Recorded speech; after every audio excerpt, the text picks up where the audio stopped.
ഇത് യുദ്ധരംഗമല്ല, സമാധാന ദൃശ്യം. പക്ഷേ ഈ വഴികൾ ഒരു കാലത്ത് യുദ്ധത്തിൻ്റെ കെടുതി കണ്ടതാണ്. കുഞ്ഞുങ്ങൾ കരഞ്ഞ ആ യുദ്ധത്തിന് നടുവിൽ ഒരാൾ ഒരു തീരുമാനമെടുത്തു. 1955 മുതൽ ഉത്തര ദക്ഷിണ വിയറ്റ്നാം സംഘർഷമുണ്ടാകുന്നു. അന്ന് അമേരിക്കയുടെ പങ്ക് ഉപദേശക തലത്തിലായിരുന്നു. 1965 മുതൽ അമേരിക്കൻ സൈന്യം നേരിട്ട് യുദ്ധമുഖത്തിറങ്ങി. അതോടെ വിയറ്റ്നാം യുദ്ധം ലോകം കണ്ട ഏറ്റവും വേദനാജനകമായ മനുഷ്യ ദുരന്തങ്ങളിലൊന്നായി മാറി. അതിലൊന്നായിരുന്നു 1968 മാർച്ച് 16 വിയറ്റ്നാമിലെ മൈലൈ ഗ്രാമത്തിൽ സംഭവിച്ച മൈലൈ മസാക്കർ അഥവാ മൈലൈ കൂട്ടക്കൊല. ആ ദിവസം ദക്ഷിണ വിയറ്റ്നാമിലെ മൈലൈ എന്ന ചെറിയ ഗ്രാമത്തിൽ നിരായുധരായ സിവിലിയന്മാരെ യുദ്ധക്കെടുതിയിലും ദാരിദ്ര്യത്തിലും പെട്ടുഴലുന്നവരെ വൃദ്ധരെന്നോ സ്ത്രീകളെന്നോ കുട്ടികളെന്നോ ഭേദമില്ലാതെ അമേരിക്കൻ സൈന്യം കൂട്ടക്കൊല ചെയ്യുകയായിരുന്നു.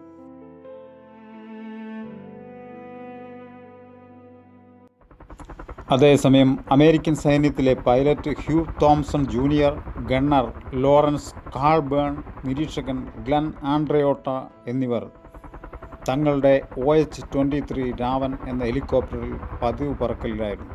അവർ ദാരുണമായ ആ രംഗം കണ്ടു. അദ്ദേഹം ഉടൻ തന്നെ ഹെലികോപ്റ്റർ താഴെയിറക്കി. കൊല്ലപ്പെടാൻ ബാക്കിയുണ്ടായിരുന്ന ഗ്രാമവാസികൾക്ക് മുന്നിൽ നിന്നു. ഇവരെ ആക്രമിച്ചാൽ നമ്മൾ തിരിച്ചടിക്കും എന്ന് ഉത്തരവിട്ടു. വെടിയൊച്ച മുഴങ്ങിയപ്പോൾ ഒരു സൈനികൻ ധർമ്മമോർത്തു. ആയുധമുയർത്താനല്ല, കുഞ്ഞു ജീവിതങ്ങൾ രക്ഷിക്കാനായി.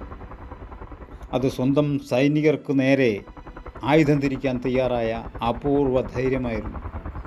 വെടിയേറ്റ് കിടക്കുന്ന സ്ത്രീകളുടെയും കുട്ടികളുടെയും ഇടയിൽ നിന്ന് ജീവനോടെ ബാക്കിയുണ്ടായിരുന്നവരെ ഹെലികോപ്റ്ററിൽ കയറ്റി മറ്റൊരു ഹെലികോപ്റ്റർ കൂടെ വിളിച്ച് അവരെ സുരക്ഷിത സ്ഥാനത്തേക്ക് മാറ്റി. ജീവൻ രക്ഷിക്കാൻ ഒളിച്ചിരിക്കുന്നവരും അക്കൂട്ടത്തിലുണ്ടായിരുന്നു.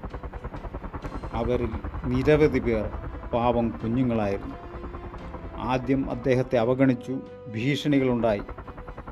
എന്നാൽ 30 വർഷങ്ങൾക്ക് ശേഷം 1998 അമേരിക്കൻ ഗവൺമെൻറ് ഹ്യൂ തോംസണും ലോറൻസ് കോൾബേണിനും സോൾജിയേഴ്സ് മെഡൽ നൽകി ആദരിച്ചു. ഗ്ലെൻ ആൻഡ്രിയോട്ടയ്ക്ക് മറ്റൊരു അപകടത്തിൽ ജീവൻ നഷ്ടപ്പെട്ടെങ്കിലും ചരിത്രത്തിൽ മനുഷ്യത്വത്തിൻ്റെ പര്യായമായി ആ പേര് എഴുതപ്പെട്ടു. യുദ്ധം പഠിപ്പിക്കുന്നത് ആജ്ഞ അനുസരിക്കാനാണ്. എന്നാൽ മനുഷ്യത്വം പഠിപ്പിക്കുന്നത് ഒരു ജീവനെ എങ്ങനെ രക്ഷപ്പെടുത്താമെന്നാണ്.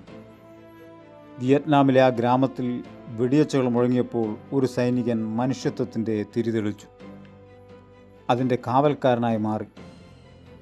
മനുഷ്യത്വം നിയമമല്ല, അതൊരു തിരഞ്ഞെടുപ്പാണ്. ഹ്യൂ തോംസൺ ജൂനിയർ ആ തിരഞ്ഞെടുപ്പെടുത്ത മനുഷ്യനായിരുന്നു. വെറും മനുഷ്യൻ.